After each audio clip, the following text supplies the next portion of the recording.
क्या आप जानते हैं कि जुलाई महीने को ये नाम जूलियस सीजर से मिला है और अगस्त को ऑगस्टस सीजर से। क्या आप जानते हैं कि सितंबर का मतलब 7 होता है और अक्टूबर का मतलब 8। लेकिन बावजूद इसके सितंबर 9वां और अक्टूबर 10वां महीना है। क्या आप जानते हैं कि आज इस्तेमाल होने वाले कैलेंडर को ग्रेगोरियन कैलेंडर क्यों कहा जाता है और बाकी महीनों के नाम कहां से आए? तो आज की वीडियो में हम यही जानेंगे। So hello friends, photo lovers में आपका स्वागत है। आज हम जिस कैलेंडर का इस्तेमाल करते हैं उसे लागू करने का क्रेडिट रोम के राजा जूलियस सीजर को जाता है। जूलियस से पहले रोम में 10 महीनों का कैलेंडर था जो मार्च से शुरू होता था और दिसंबर में खत्म होता था, और उस वक्त महीनों के नाम कुछ इस तरह के थे। मार्शियस यानी कि मार्च महीने का नाम जंग के रोमन देवता मार्स के नाम पर है। अप्रैल को ये नाम ग्रीक गॉडेस एफ्रोडाइट से मिला। तो वहीं कुछ लोगों का मानना है कि अप्रैलिस नाम लैटिन वर्ड एपेराइर से आया है, जिसका मतलब खुलना या खिलना होता है, क्योंकि अप्रैल बहार का महीना है जिसमें वनस्पति खिलती है। मई महीने को ये नाम ग्रीक देवी माया से मिला माना जाता है। तो वहीं जून का नाम रोमन देवी जूनो के नाम पर रखा गया है। इसके बाद आता है क्विंटिलिस, जिसका मतलब 5 होता है, सेक्सटिलिस मतलब 6, सितंबर मतलब 7, अक्टूबर मतलब 8, नवंबर मतलब 9 और दिसंबर मतलब 10। 10 महीने के इस कैलेंडर में पहले 4 महीने जहां देवी देवताओं के नाम पर थे, तो वहीं बाकी 6 महीनों के नाम कैलेंडर में उनकी जगह के अनुसार थे। लेकिन 10 महीने के इस कैलेंडर में एक बड़ी दिक्कत थी कि ये सर्दियों के लगभग 60 दिनों को गिनता ही नहीं था।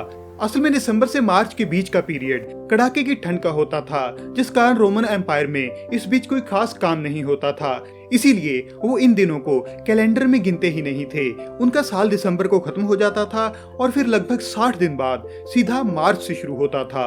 मतलब दिसंबर और मार्च के बीच सब गोलमाल।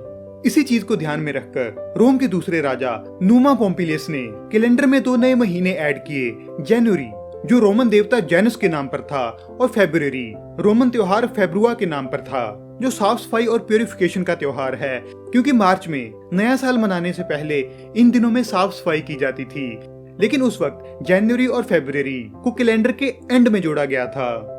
इसके बाद जूलियस सीजर का दौर आया, जिसने कैलेंडर में बड़े बदलाव किए।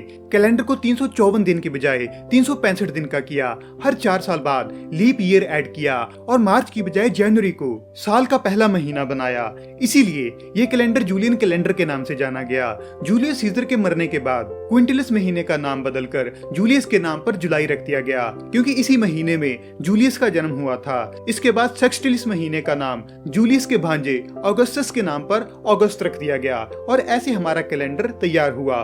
लेकिन आज इस्तेमाल होने वाले कैलेंडर को जूलियन कैलेंडर नहीं बल्कि ग्रेगोरियन कैलेंडर कहा जाता है। तो ये ग्रेगोरियन नाम कहां से आया? पोप ग्रेगरी से।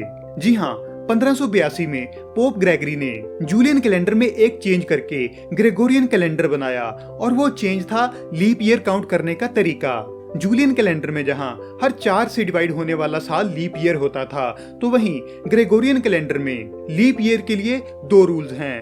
पहला कि 4 से डिवाइड होने वाला साल लीप ईयर होगा, लेकिन अगर वो सदी का पहला साल है तो वो तभी लीप ईयर हो सकता है जब वो 400 से डिवाइड हो। ऐसा करने के पीछे वजह ये थी कि हर 4 साल बाद लीप ईयर ऐड करने से एक सदी बाद कैलेंडर सूरज से एक दिन के फर्क पर हो जाता था, और इसी चीज को हल करने के लिए पोप ग्रेगरी ने ये चेंज किए, जिसके बाद दुनिया धीरे धीरे जूलियन की बजाय ग्रेगोरियन कैलेंडर को फॉलो करने लगी, क्योंकि जूलियन कैलेंडर के मुकाबले में ये थोड़ा ज्यादा एक्यूरेट है। तो ये है आज इस्तेमाल होने वाले कैलेंडर की पूरी कहानी। अगर ये जानकारी आपको पसंद आई तो इस वीडियो को लाइक और शेयर करने के साथ ही चैनल को सब्सक्राइब करना मत भूलें।